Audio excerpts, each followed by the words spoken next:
பேச மாட்டியா? You don't speak to me. You don't speak to me.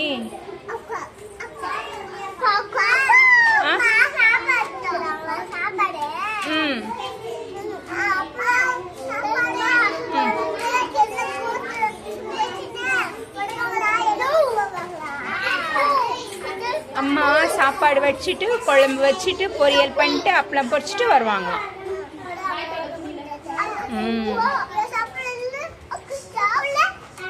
யார் சாப்பிடல?